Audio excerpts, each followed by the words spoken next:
العاشرة مساء بتوقيت أسمر المحل أينما كنتم أيها السادة والسيدات، من الفضيلة نحييكم ونقدم لحضراتكم نشرة أخبار هذا المساء. استهلوا معكم بالعناوين.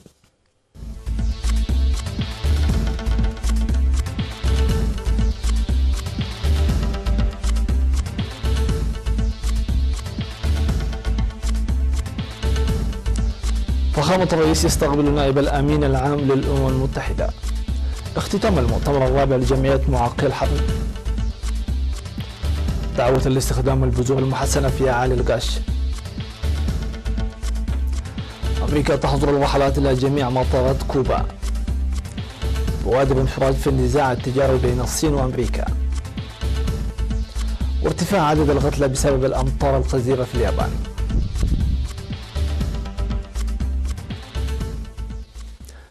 أهلا بكم من التفاصيل. استقبل فخامة الرئيس إسياس أفورقي اليوم 26 من أكتوبر في عدهلو وفد الأمم المتحدة برئاسة نائب الأمين العام للأمم المتحدة أمين محمد، والذي يضم مسؤولون من الاتحاد الأفريقي والمفوضية الاقتصادية الأفريقية. وأشار فخامة الرئيس إلى أن الزيارة عكست علاقات التعاون المتنامية بين إريتريا والأمم المتحدة، وقدم توضيحا موسعا عن تجربة إريتريا لتحقيق الاستقلال وبناء البلاد. وبحث اللقاء تقدم إريتريا في التنمية ومهام تحقيق أهداف التنمية المستدامة ودور المرأة، إضافة إلى عزل أفريقيا من المشاركة العالمية وحرمانها من الاستفادة من مواردها البشرية والطبيعية والخطوات الواجب اتخاذها لتغيير ذلك. والتقى نائب الأمين العام للأمم المتحدة بمستشار الرئيس السيد يمانة جبراب وبوزيرة العدل السيدة فوزية هاشم، ووزير التنمية الوطنية الدكتور قرقيس تخلى ميكائيل، ووزير الإعلام يمانة جبر مسكال، والرعاية الاجتماعية وزيرة العمل والرعاية الاجتماعية لؤول جبراب، ورئيسة الاتحاد الوطني للمرأة الإريترية تخى تسفى ميكائيل، وبحثت معهم برامج التنمية والتعاون الإقليمي وتقوية قدرات المرأة وعلاقات الشراكة بين إريتريا والأمم المتحدة. كما التقت السيدة أمينة بالشباب الناشطين في مختلف المجالات، وبحثت أهمية تعزيز المشاركة وتطوير قدرات المرأة في التنمية وتغيير المجتمع. وتفقد وفد الأمم المتحدة الزائر للبلاد ليومين برئاسة نائب الأمين العام للأمم المتحدة تحت شعار التكامل الإقليمي وتقوية اقتصاد المرأة. تفقد رفقة وزيرة الصحة أمينة نور حسين يوم 25 من أكتوبر طريق نفاسيد قمحار السرحة الاستراتيجي قيد الإنشاء الذي يربط مع اثيوبيا وسد السلام وبرامج الزراعة الجارية في المنطقة ومشروع الطاقة الشمسية. وأوضحت نائب الأمين العام للأمم المتحدة أمينة محمد في تصريح لها لوكالة الأنباء الإريترية عن اعتزازها مشاهدة برامج التنمية التي تقوم بها إريتريا بالاعتماد على الذات، ومؤكدة استعداد الأمم المتحدة المساهمة لنقل اتفاق السلام والصداقة الموقع بين إريتريا وإثيوبيا ومناخ السلام الذي تشهده منطقة القرن الأفريقي إلى مرحلة تعاون وتنسيق ملموس. وقد قام الوفد مسبقا بزيارة الصومال وأثيوبيا وجيبوتي.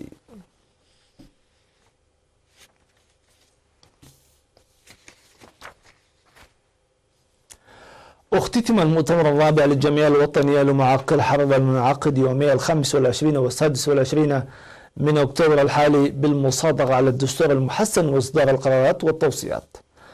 ويضم الدستور المحسن للجمعية 5 فصول و41 مادة. وانتخب المؤتمر مجلس مركزي من 21 عضوا للسنوات الأربع الماضية. وأوصى المؤتمر لتقديم الجمعية كافة جوانب الدعم للأعضاء واستغلال جيد لجميع الموارد بتقوية التنظيم والدفع بأنشطة تقوية القدرات الاقتصادية للجميع والأعضاء ووضع برامج ترتكز على الدراسات. وتأسست جمعية معاقي الحرب في العام 1993 برغبة ومبادرة حسنة للحكومة لضمان تحسين حياة المعاقين.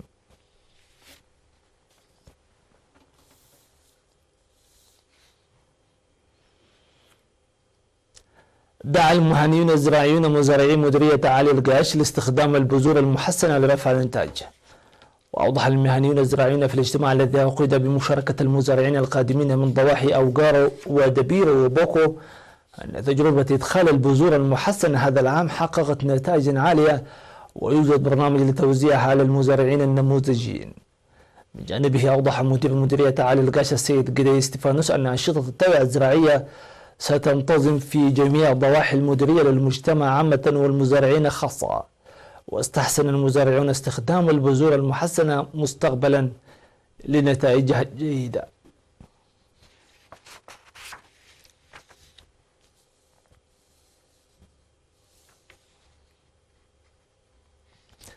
نظم مكتب وزارة الصحة في إقليم جنوب البحر الأحمر سيمينارا تنويريا ل140 من أعضائه قادمين من 4 مديريات حول أنشطتهم اليومية عامة وبرامج التطعيم خاصة.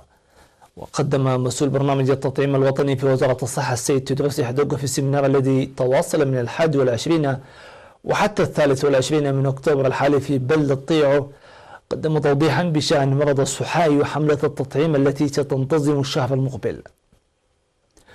من جانبه أوضح مسؤول التطعيم في مكتب وزارة الصحة بإقليم جنوب البحر الأحمر السيد حمد إدريس عن اكتمال التجهيزات لتطعيم السحائي وتقديم فيتامين أ في البرنامج الذي يبدأ من 15 من نوفمبر المقبل.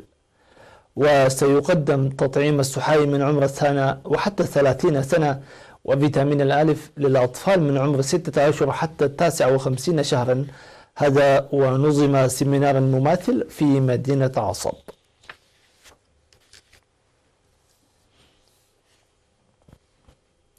قدمت مدرسة بركة الثانوية بأسمرة جوائز تشجيعية لطلابها من هم سجلوا نقاطا عالية في امتحانات الشهادة الوطنية للعام الدراسي 2018-2019. وأحرز الطلاب 36 نقاطا من 3.6 إلى 4 نقاط. وهنأ مدير المدرسة في مراسم تقديم الجوائز بالسينما إمبير الطلاب لأولياء الأمور، داعيا مواصلة تفوقهم في التعليم العالي، مؤكدا في الوقت ذاته أن الجوائز هي للتشجيع وترسيخ المنافسة الشريفة في الطلاب الممتحنين هذا السنة. من جانبه دعم مسؤول التعليم في الإقليم الأوسط السيد بلايها بتقابل الطلاب للعمل باهتمام كبير للوصول إلى أعلى مراق التعليم. وذكر الطلاب الحاصلين على الجوائز أن نجاحهم نتاج الاهتمام بالدراسة وجهد أولياء أمورهم ومعلميهم. وشارك في المناسبة مجتمع المدرسة ولجان الآباء وطلاب الصف 11.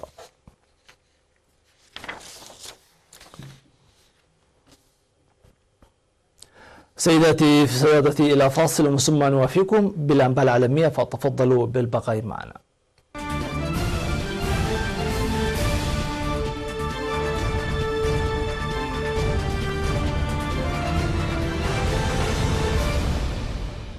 أهلا بكم من جديد. قالت الحكومة الأمريكية أنها ستمنع شركات الخطوط الجوية الأمريكية من تسيير رحلات إلى جميع المطارات في كوبا باستثناء هافانا بدءا من 10 من ديسمبر، ذلك مع تكثيف إدارة الرئيس دونالد ترامب مع تكثيفها الضغط على الحكومة الكوبية. وقالت وزارة النقل الأمريكية في إشعار أنها اتخذت هذا الإجراء بناء على طلب من وزير الخارجية مايك بومبيو لدعم سياسة الإدارة بتشديد العواقب الاقتصادية على النظام الكوبي.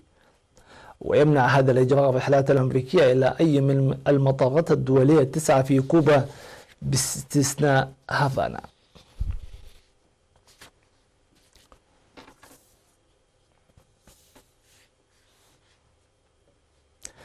أعلن مكتب ممثل التجارة الأمريكي روبرت لايتهايزر أن واشنطن وبكين تحرزان تقدما في مسائل رئيسية في نزاعهما التجاري، مشيرا إلى أن المباحثات ستتواصل بين ممثلي أكبر اقتصادين في العالم.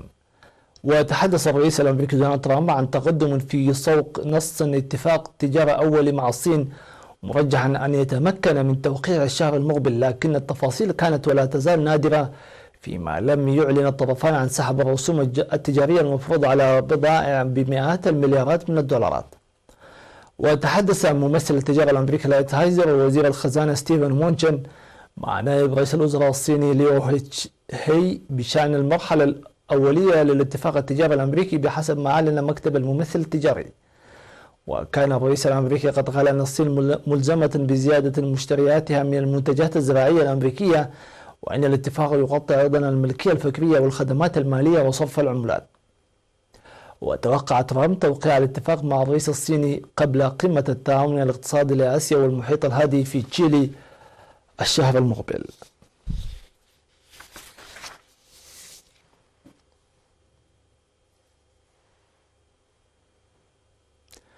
قالت هيئة الإذاعة والتلفزيون اليابانية أن عدد القتلى جراء الأمطار الغزيرة التي سببت فيضانات وانهيارات أرضية في شرق اليابان ارتفع إلى 10، بينما لا يزال 3 في عداد المفقودين.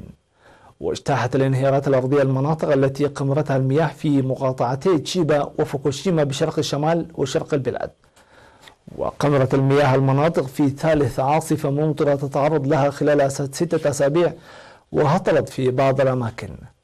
وصدرت أوامر بإجلاء ونصائح للسكان بامتداد قسم كبير من الممر الشمالي الذي تعرض بالفعل لضربات إعصارين منذ الشهر الماضي. وكان الإعصار هاجيبيس قد قتل ما لا يقل عن 88 شخصا عندما اجتاح وسط وشرق اليابان بأمطار غزيرة ورياح شديدة، ولا يزال 7 في عداد المفقودين كما أصيب أكثر من 300.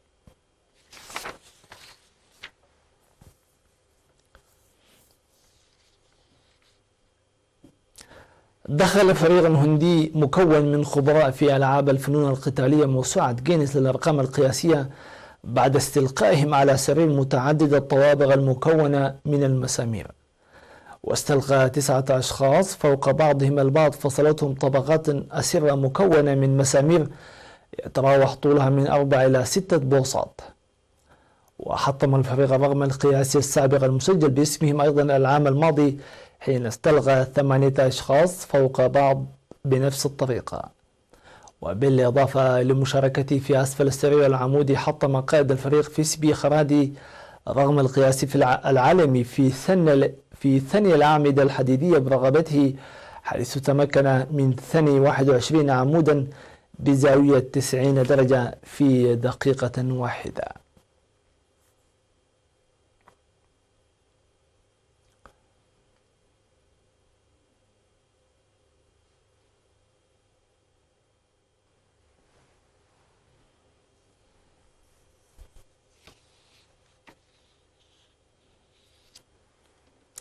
وصلنا إلى نقطة الختام، في أمان الله وحفظه.